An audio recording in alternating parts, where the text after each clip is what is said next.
con conocimiento generalizado, que ayer tuvimos nuestra primera conferencia. Y hoy día nos va a compartir la palabra el pastor Elías de Puerto Montt.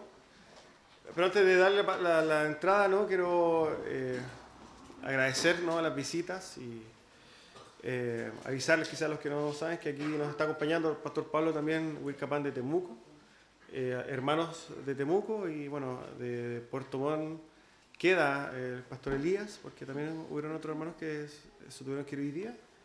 El día viernes también estuvimos unos hermanos de Talca. Ha sido una hermosa jornada. Así que les damos la bienvenida a este servicio, a compartir este día con nosotros. Adicionalmente a eso, quiero, como todas las semanas, dar los anuncios, ¿no? Tenemos nuestros servicios. El día miércoles, culto de oración a las 8 de la tarde. Viernes a las 8 de la tarde, estudio bíblico. Y el día domingo, entonces, guardando el Día del Señor desde las 11 de la mañana en este lugar. Dicho eso, quiero pedirle a Pastor Elías que pueda tomar este lugar para que pueda administrarnos la palabra. Ahí hay un vaso de agua que soy. Si quieres, la dejo aquí. Gracias.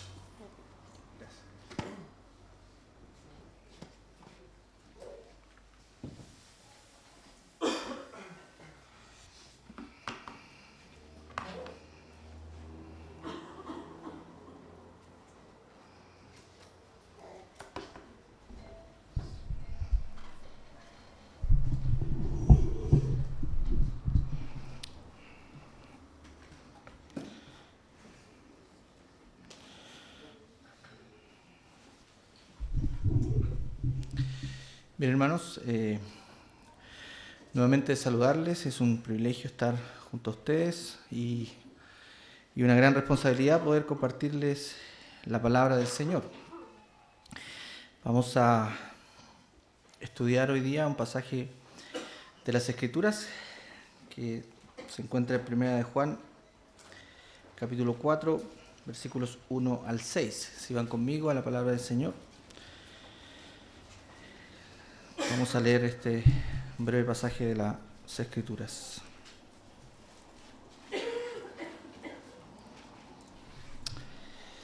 Dice así la palabra del Señor.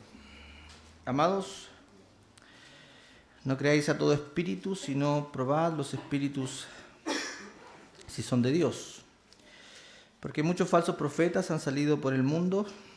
En esto conoced el Espíritu de Dios. Todo espíritu que confiesa que Jesús ha venido en carne es de Dios, y todo espíritu que no confiesa que Jesucristo ha venido en carne no es de Dios. Y este es el espíritu del anticristo, el cual vosotros habéis oído que viene y que ahora ya está en el mundo. Hijitos, vosotros sois de Dios y los habéis vencido, porque mayor es el que está en vosotros que el que está en el mundo. Ellos son del mundo, por eso hablan del mundo y el mundo los oye. Nosotros somos de Dios. El que conoce a Dios nos oye, el que no es de Dios no nos oye. En esto conocemos el espíritu de verdad y el espíritu de error. Les ruego que inclinemos nuestros rostros para orar brevemente al Señor. Padre nuestro, le agradecemos el enorme privilegio que tenemos de ir ante su palabra. Entendemos, Señor, que en ella está el alimento que necesitamos, están los tesoros de la vida eterna, está todo lo que necesitamos para el orden de nuestra iglesia y también para nuestra vida de santificación. Le rogamos que usted pueda aplicar estos pasajes en nuestra vida. Ayúdeme a ser fiel con las ideas, a extraer del texto lo que nos quiera decir, a también desafiar a través de las distintas aplicaciones, que podamos todos, Señor, entender que su palabra es viva y eficaz, es cortante muchas veces, pero también es un bálsamo de aliento para nuestras almas. Señor, guíenos, conduzca nuestra exposición, se lo rogamos en el nombre de Cristo, nuestro Señor. Amén. Bien, hermanos, como ya le comentaba, el pastor me ha encomendado hoy día la predicación de enseñanza. Este sermón, o más bien estos pasajes, es algo que he estado compartiendo también en la iglesia de Puerto Montt, así que me tocó también compartir algo de 1 de Juan en la iglesia de Temuco hace no mucho tiempo atrás, y bueno, por la providencia del Señor es algo que me gustaría también compartir con ustedes para bendecir sus almas y también advertir de ciertas dificultades que obviamente tendrán nuestras iglesias. El pasaje que estoy tomando es el capítulo 4, versículo 1, y si usted lee el versículo 6, de donde yo tomo el título de este sermón, nos habla de que en esto conocemos el espíritu de verdad y el espíritu de error. El espíritu de verdad y el espíritu de error, hermanos, es la forma en que el apóstol Juan quiere contrastar la verdad, valga la redundancia, del error, la mentira versus la verdad, la luz, las tinieblas, los que son de Dios, los que no son de Dios. Pareciera, hermanos, y la intención del apóstol es que en su exposición no hayan áreas grises. Él tratará de dejar en claro que para Dios se está en un estado, ¿cierto? En luz, en tinieblas, Él es luz, no hay tinieblas en Él. La verdad es una verdad conocida, el error está contrario a la verdad.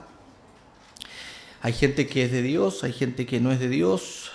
Hay personas que el Señor declara abiertamente que son hijos del diablo, ¿cierto? En un sentido obviamente muy fuerte para nosotros, pero es un estado en el cual las personas obedecen a las inclinaciones de Satanás debido a su propia naturaleza, no los hace víctimas, ¿cierto?, de un sistema, somos seguidores de cosas que también son de acuerdo a nuestra naturaleza, pero también hay hijos de Dios que se manifiestan en personas que hacen justicia.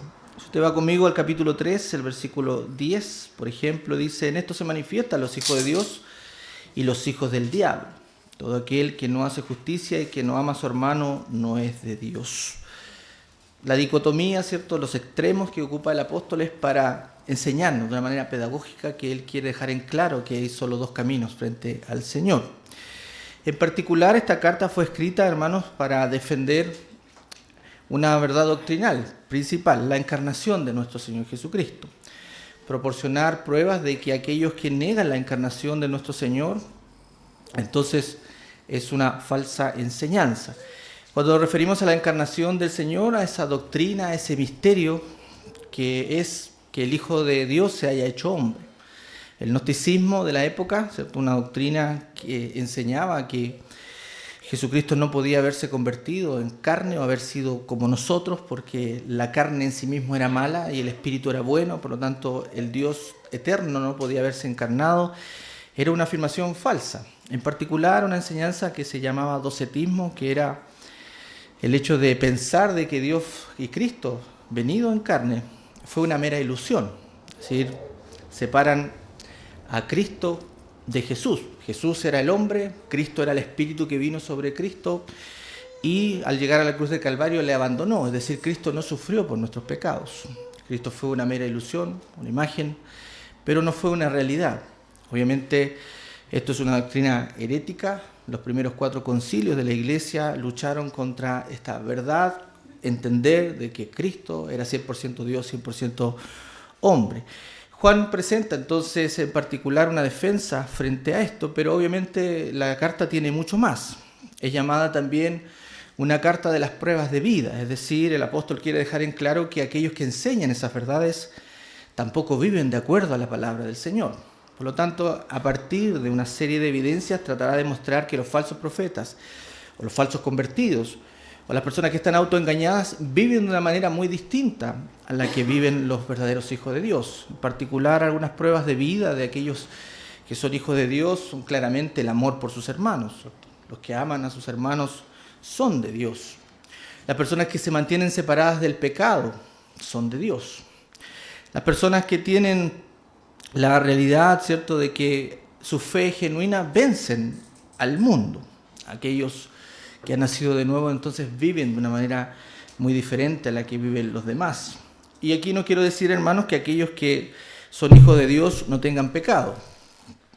Está lejos de explicar eso. La palabra quiere decir que los hijos de Dios no practican el pecado, es decir, los creyentes no tienen un estilo de vida que los caracterice como aquellos que practican constantemente el pecado. El creyente puede caer en pecado, pero el creyente no puede vivir en pecado. Esa es la gran diferencia. Por lo tanto, esta carta también ayuda a que podamos tener una visión clara acerca de nuestras propias conversiones, acerca de aquellos falsos maestros que vendrán enseñando ciertas cosas, y por supuesto también examinarnos en la fe. A partir de esas claras evidencias, entonces el apóstol también quiere obtener de la iglesia y de aquellos que leerán esta carta certezas.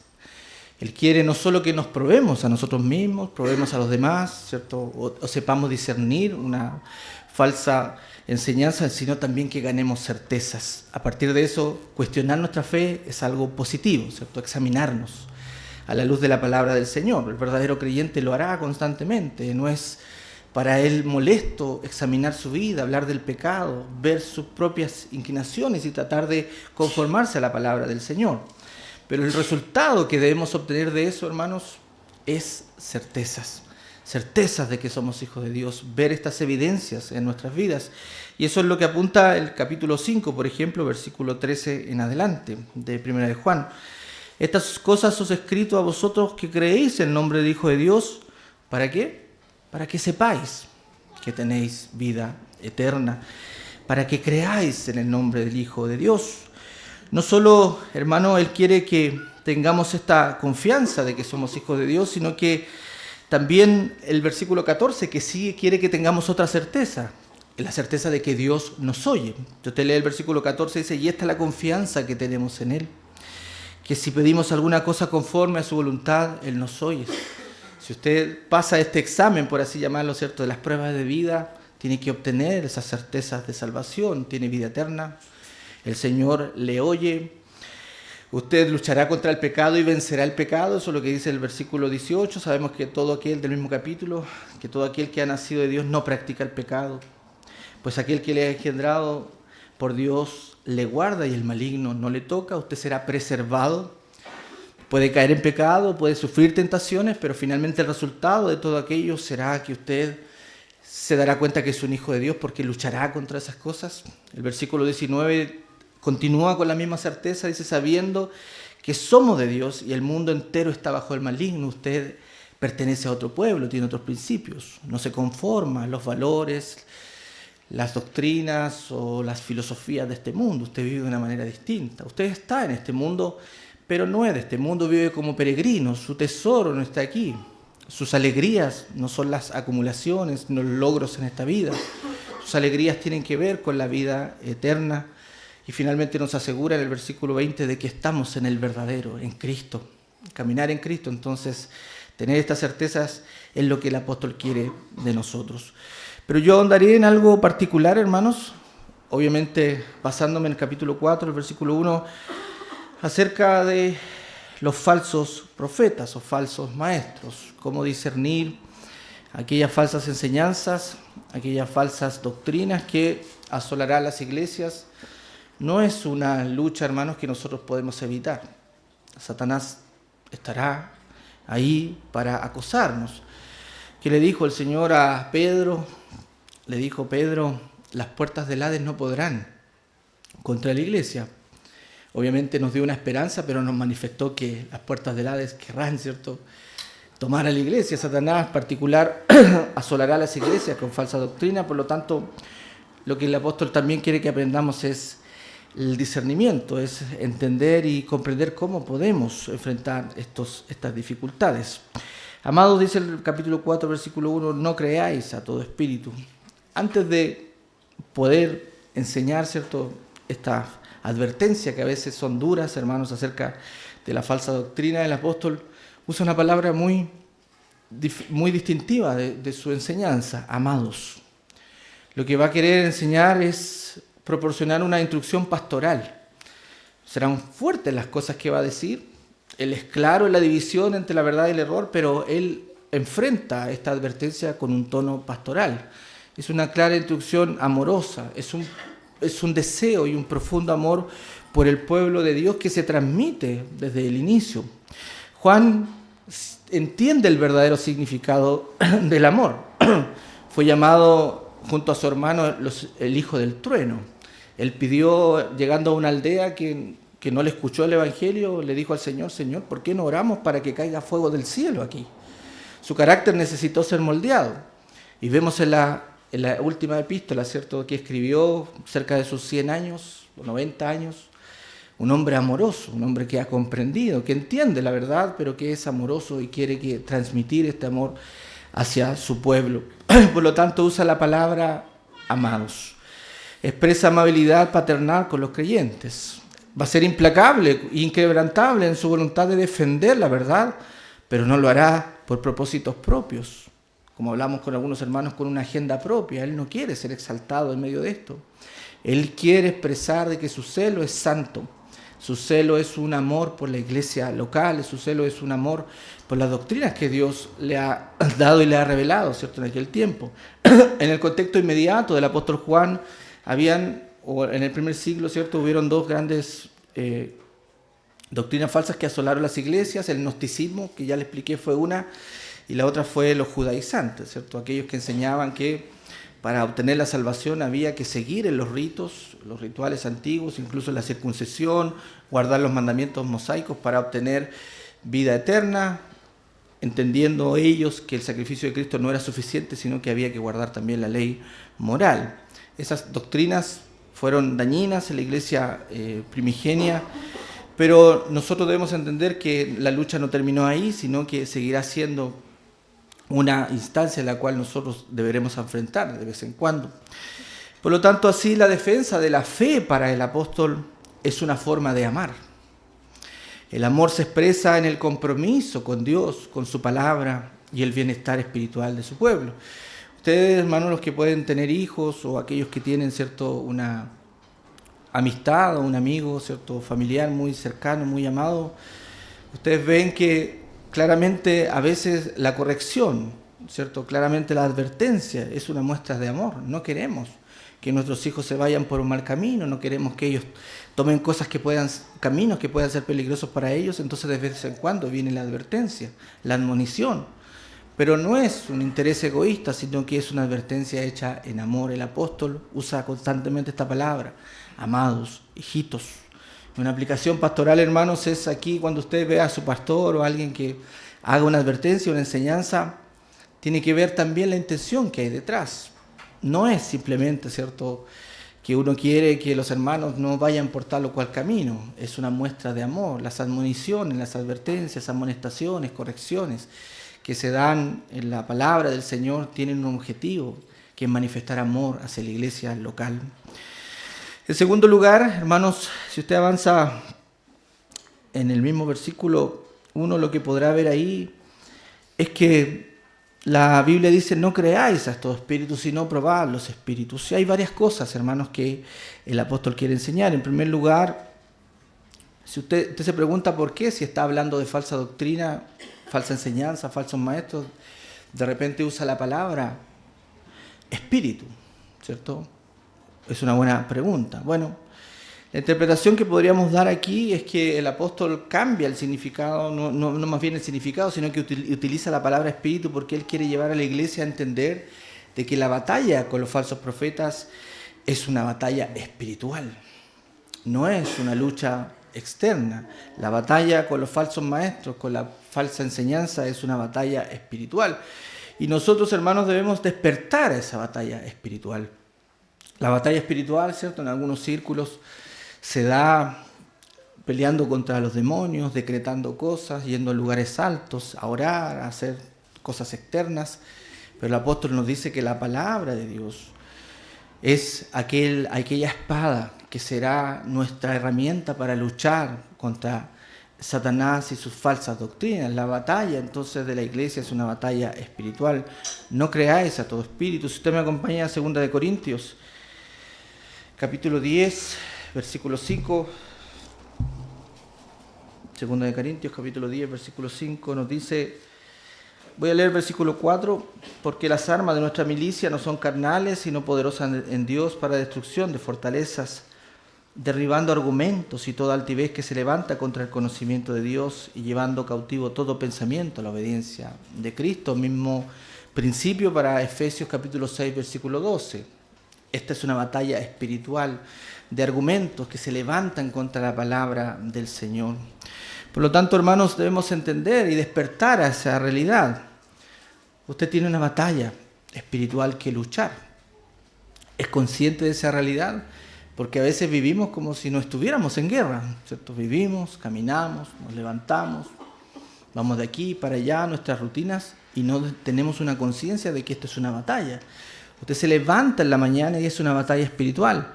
En primer lugar, contra su carne, ¿cierto? Sus inclinaciones. En segundo lugar, Satanás está esperándole para tentarlo. En tercer lugar, el mundo querrá que usted viva conforme a sus propios valores para alejarlo de Dios. Satanás no puede y el mundo no pueden alejarnos de Dios, Él nos tiene en su mano. Pero si usted cede frente a las tentaciones del mundo, de Satanás y a las tentaciones de su propia carne, entonces vivirá una vida sin gozo, sin esperanza, cristianos débiles, sin fruto, sin la posibilidad de servir al Señor verdaderamente. Satanás no puede llevarnos y condenarnos, pero sí puede hacer nuestra vida totalmente infructuosa.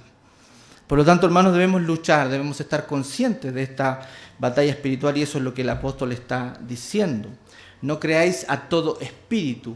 Esta palabra espíritu incluye toda la falsa enseñanza, pero también incluye a Satanás, sus huestes, que impulsan a estos falsos maestros a enseñar doctrinas que no son de acuerdo a la palabra del Señor. La otra enseñanza que podemos sacar de aquí es, de acuerdo a las palabras, no creáis, y más adelante dice probad, es que la iglesia, los hijos de Dios, deben ser activos en la protección de la doctrina y la palabra del Señor. No creáis, probad. Nos habla de una actitud pasiva, ¿cierto? No dice, ¿sabe qué?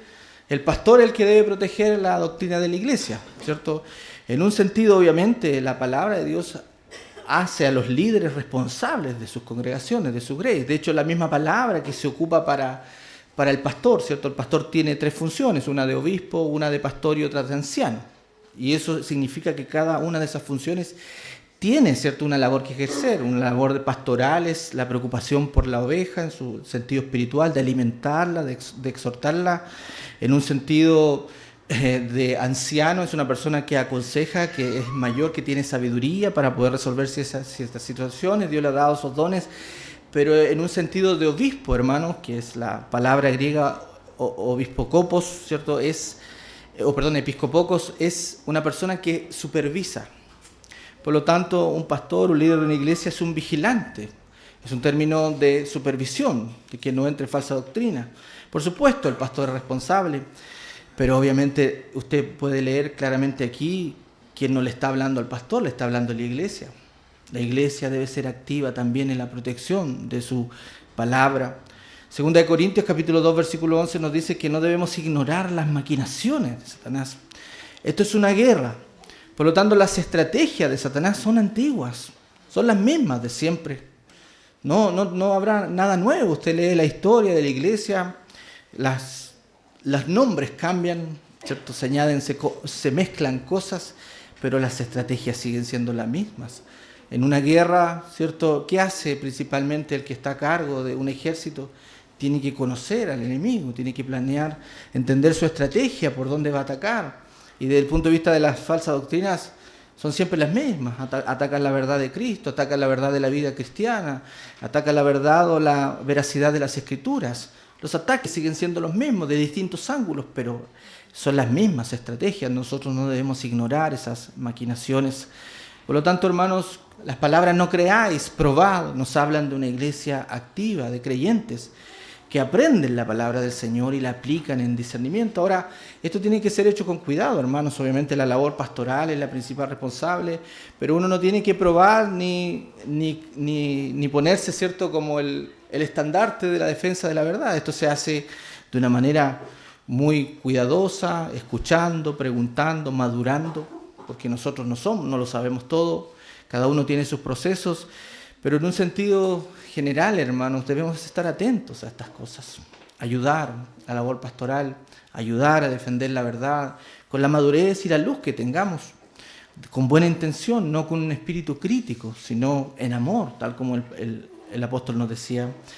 En tercer lugar, no solo, primero, ¿cierto?, nos despierta la batalla espiritual y nos obliga, ¿cierto?, a tener una actitud activa, sino que también nos dice probad los espíritus, y eso nos habla de tener discernimiento espiritual. El discernimiento es la capacidad de discernir lo bueno y lo malo.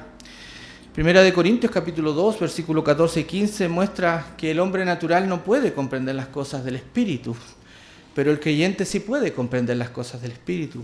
El creyente verdadero entonces distingue y entiende las consecuencias de lo que vendrá. El hombre natural vive de acuerdo a sus pasiones, de acuerdo a los sentidos, decide de acuerdo, ¿cierto?, a lo que sus instintos, su influencia moral o lo que haya vivido en la vida le obliga a tomar un camino u otro, pero el creyente discierne las implicancias espirituales que tiene una decisión, un comentario, que tiene un tomar X o Y camino, ¿cierto? Por lo tanto, el hombre creyente, ¿cierto?, debe aprender discernimiento. La Biblia nos dice que el discernimiento en un sentido es un don dado a los creyentes. Algunos tendrán más capacidad para tener ese don, pero finalmente el discernimiento tiene que ser desarrollado.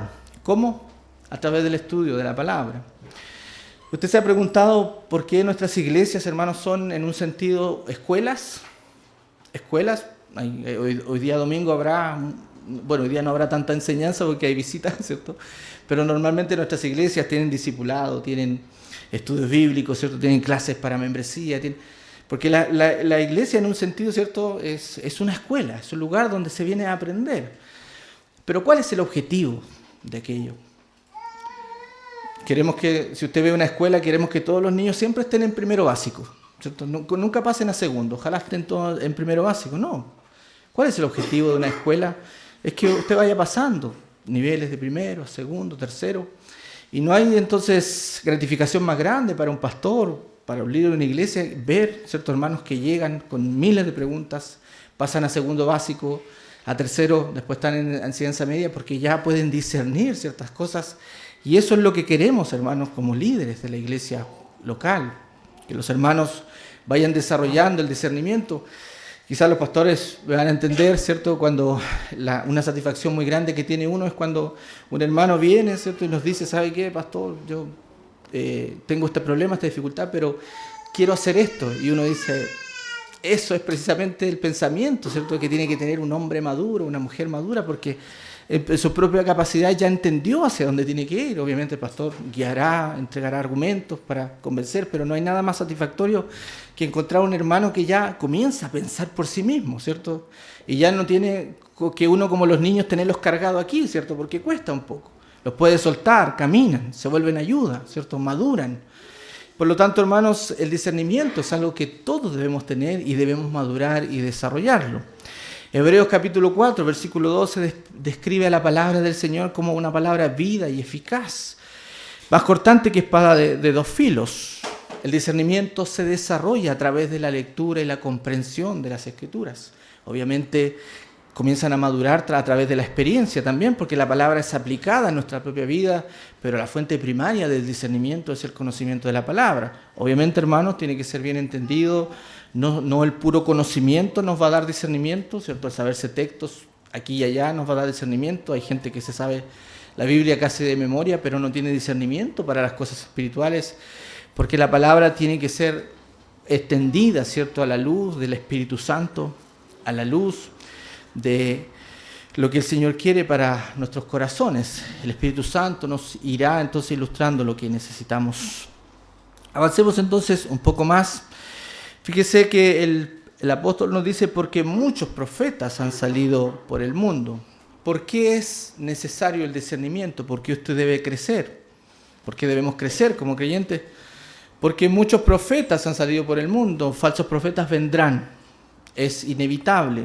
En el Antiguo Testamento, ¿cierto?, un falso profeta, ¿quién era? Era una persona que hablaba en el nombre de Dios, pero en realidad sus dichos no provenían de Dios, tenía intereses particulares, hablaban en el nombre de Jehová, aunque Dios no le había dado un mensaje, proclamaban visiones, sueños que no provienen de Dios, anunciaban la paz o la prosperidad cuando Dios había decretado juicio, y eran movidos por su propio corazón y sus propios engaños personales, no por la revelación divina. Eso aparece en Ezequiel capítulo 13, versículo 3.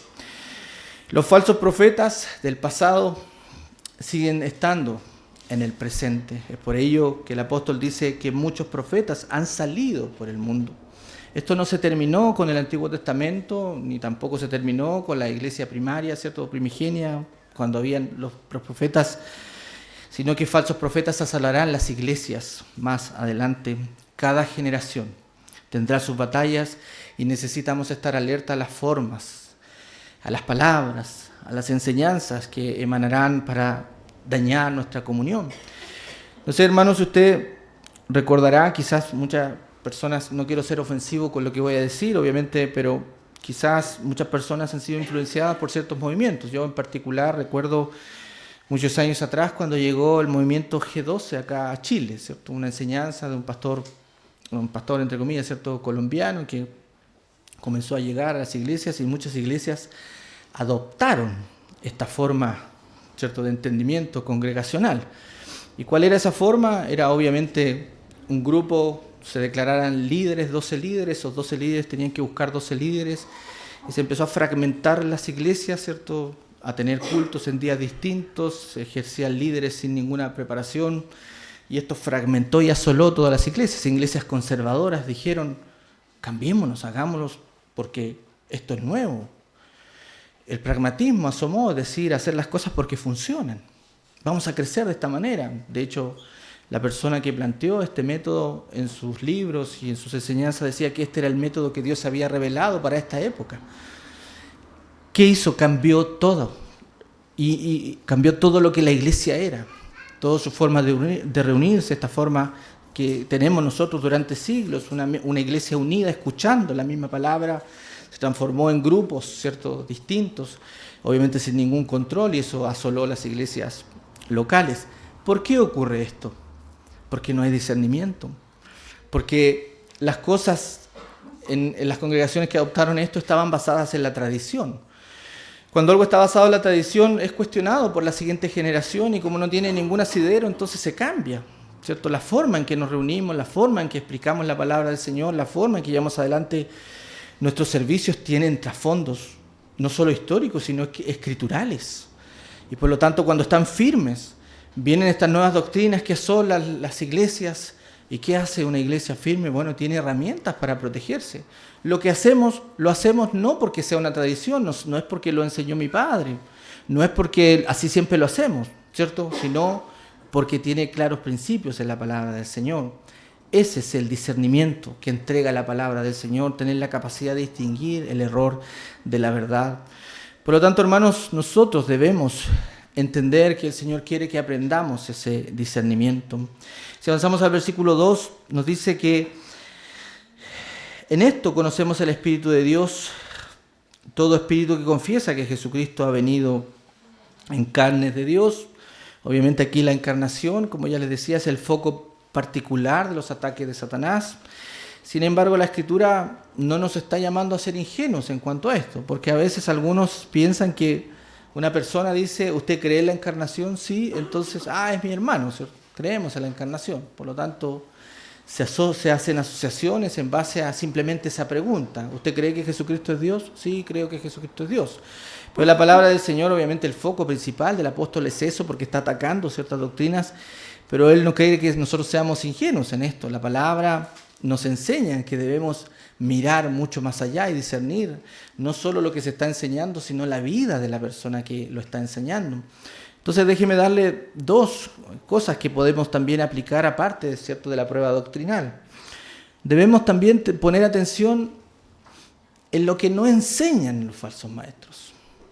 Cuando usted va, ¿cierto?, y estas falsas doctrinas que han asonado a las iglesias en los últimos tiempos, el evangelio de la prosperidad, la teología liberal, todas estas doctrinas que han asolado a las iglesias, entonces usted puede ver que ellos enseñan y su foco simplemente tiene que ver con las cosas materiales. Por ejemplo, la teología de la prosperidad es pactar, es siempre llevar al tema del diezmo, es siempre llevar al tema de la ofrenda, es siempre llevar al tema de la prosperidad, de que usted será bendecido, pero nunca se habla del pecado, nunca se habla de Cristo, del arrepentimiento, nunca se llama a las personas a cambiar sus estilos de vida, porque eso ofende, ¿cierto?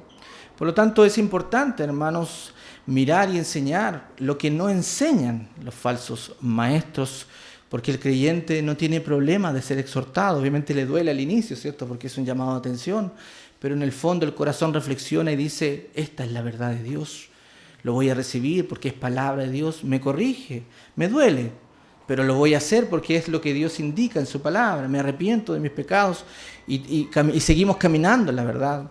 Pero aquellos que enseñan falsa doctrina se enfocan principalmente en un tema en particular. Algunos se enfocan simplemente en la profecía, ¿cierto? Eso atrae a mucha gente. Que cuando Israel, ¿cierto? Israel como el reloj profético de Dios, y cuando Rusia va a atacar a Israel, y ¿cierto? Gog y Magog y todas esas cosas, son medios que se usan para atraer a las personas y mantenerlas hablando de un solo tema en particular, pero nunca se desafía el alma, nunca se cuestiona y nunca se exhorta, ¿cierto?, las vidas de los creyentes. En segundo lugar, no solo tenemos que ver lo que nos enseña, lo que no enseñan estos falsos maestros, sino también ver su vida a la luz de la palabra del Señor. Acompáñenme a Mateo capítulo 12, versículo 33. Mateo capítulo 12, versículo 33, nos dice: o haced del árbol bueno y su fruto bueno, o haced del árbol malo y su fruto malo, porque por el fruto se conoce el árbol. Cuando usted esté recibiendo una enseñanza que no es adecuada, o que usted sospecha o entiende que no se ajusta a la palabra del Señor, examine la vida de la persona, porque la doctrina, hermanos, afecta la práctica. En alguna parte va a pasar. En algún momento vamos a entender que aquellos que enseñan falsa doctrina resbalan en temas que a veces son fundamentales, porque sus frutos no pueden ser otros. Están enseñando falsa doctrina y eso permea su propia vida, su propia manera de ver la vida, sus conceptos, sus objetivos. Personas que pueden, ¿cierto?, predicar falsa doctrina, usted ve su vida y muchas veces obviamente se ve el reflejo de lo que piensan verdaderamente, pero no simplemente en la iglesia, ¿cierto? Porque aquí podemos estar todos, escuchamos, sino en la vida, cómo lleva adelante su vida familiar, su vida personal. Es por ello que a los pastores, a los líderes de las iglesias se les exige un alto estándar, ¿cierto?, en sus propias vidas, porque su vida debe reflejar lo que dicen creer. Si hay una inconcordancia entre la vida y lo que uno predica, entonces no está calificado para llevar adelante el liderazgo de una iglesia local. Así también debe ser evaluado, ¿cierto?, aquellos falsos maestros. Nuestro enemigo, entonces, Satanás, estará constantemente trabajando para poner a prueba nuestras propias vidas, y nosotros debemos estar preparados para discernir los espíritus. Quiero terminar, hermanos, porque ya hemos avanzado, con el versículo 3, no voy a alcanzar a cubrir todo, pero el versículo 3 nos dice: y todo espíritu que no confiesa que Jesucristo ha venido en carne no es de Dios, y este es el espíritu del anticristo, el cual vosotros habéis oído que viene y ahora ya está en el mundo.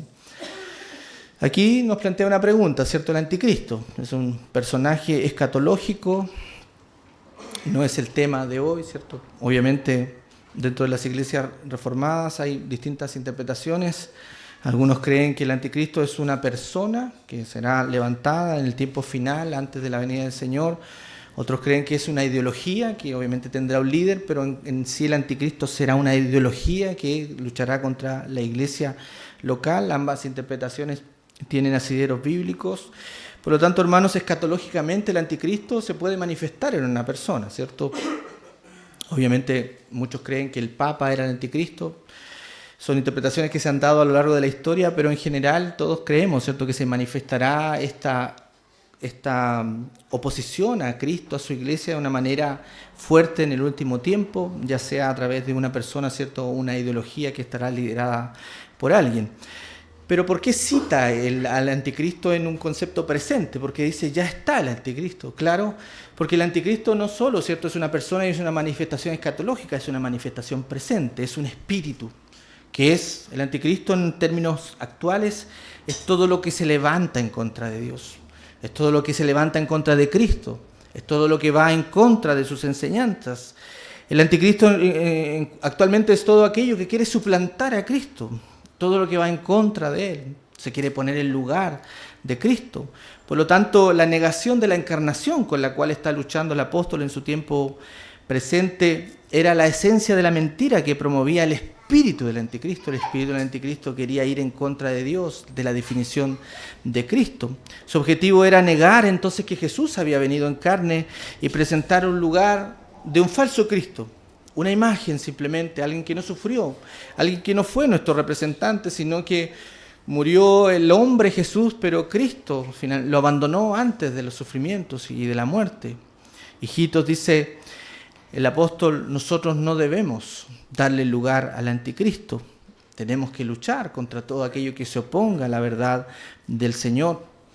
Por lo tanto, hermanos, debemos tener claridad en esos aspectos. El espíritu del anticristo ya está entre nosotros. Por lo tanto, la batalla espiritual se sigue desarrollando. Y una aplicación final, hermanos, para terminar el versículo 4, ahora sí, dice: hijitos, vosotros sois de Dios, y los habéis vencido, porque mayor es el que está en vosotros. Finalmente, hermanos, hay una esperanza. Partió diciéndonos que nos amaba, que estemos atentos, que discernamos, que despertemos a la batalla espiritual, que aprendamos para poder defender la fe. Y ahora, en la gracia del Señor, el versículo 4, ¿qué nos está diciendo? La batalla está ganada. Tranquilos, la batalla está ganada. Esta es una lucha difícil, es una lucha en la cual tenemos responsabilidad, pero el Señor en su gracia la batalla la tiene ganada, porque no depende de nosotros, hermanos. ¿No le da alegría eso? Tranquilidad. El saber que a pesar de nuestros errores, de nuestras faltas, de nuestras disciplinas espirituales, a veces nuestra desidia espiritual, el Señor en su gracia tiene la batalla ganada, porque eso depende de Él. En contraste entonces con aquellos que son guiados por el espíritu del anticristo, aquellos que confiesan que Jesús es Cristo, que Cristo ha venido en carne, son de Dios. Juan tiene la seguridad, la certeza de que los hijos de Dios, en este conflicto entre la verdad y el error, la verdadera iglesia nunca será derrotada por el espíritu del anticristo. La iglesia es de Cristo, Él la mantendrá, Él la sostendrá. No depende de una persona en particular. A veces nos creemos imprescindibles, hermanos, de la iglesia, porque abarcamos, hacemos cosas, pero no, la iglesia es de Cristo, la iglesia debe continuar. Esta obra no es nuestra, es del Señor. Por lo tanto, la batalla que luchamos no es con nuestras armas, no es con nuestros talentos naturales, no es con nuestras propias convicciones, entre comillas, sino que es con el Espíritu de Dios. Es Él quien batalla por nosotros. La batalla entonces entre el Espíritu de Dios y el espíritu del anticristo se mantendrá hasta el fin de los tiempos, pero el Señor en su gracia nos garantiza una victoria asegurada. La victoria del Señor nos será dada por gracia. No es algo que depende de nosotros. Dios ha hecho todo lo necesario para asegurar a sus hijos el triunfo final. Lo veíamos ayer, los que pudieron participar. El pacto de gracia, el nuevo pacto que ha sido instaurado en Cristo. ¿Cuál es la particularidad que tiene? A diferencia del antiguo pacto, el nuevo pacto es incondicional. El nuevo pacto promete cosas que Dios dará y que dependen de Él mismo. Él pondrá la ley en nuestros corazones. Él llamará a sus hijos. Él murió por un pueblo particular. El antiguo pacto era falible. No podía, ¿cierto?, asegurar la vida eterna, porque era una transacción de obediencia que estaba hecha para condenarnos, para mostrarnos, ¿cierto?, nuestra necesidad de un Salvador, de confiar en el Salvador que vendría. Pero el nuevo pacto es algo que asegura cosas. El nuevo pacto es algo que nos trae seguridad y que podamos tener, ¿cierto?, en Cristo. No para vivir la vida como queramos y total ya no tenemos nada que hacer, ¿cierto? No, al contrario. Tiene que ser una vida llena de gratitud, de amor por Cristo, por su obra, por su iglesia, como fuimos amonestados ayer. Que el Señor tenga entonces a bien aplicar estas palabras a nuestras vidas y que podamos entonces tener estas herramientas cuando las necesitemos. Vamos a orar al Señor y agradecer por su palabra. Padre nuestro, gracias, Señor. Gracias, Señor, por mostrarnos nuestra responsabilidad en esta batalla espiritual, por estar con la necesidad de prepararnos, de aportar, Señor, en lo que usted nos vaya dando discernimiento, de estar alerta, Señor, ante estas cosas que asolarán nuestras iglesias. No podemos evitarlas, pero sí podemos estar preparados, Señor. En su gracia, guíe a cada iglesia local, guíenos, Señor, denos y ponga en nuestros corazones esa responsabilidad. Gracias por su palabra. Se lo agradecemos en el nombre de Cristo, nuestro Señor. Amén.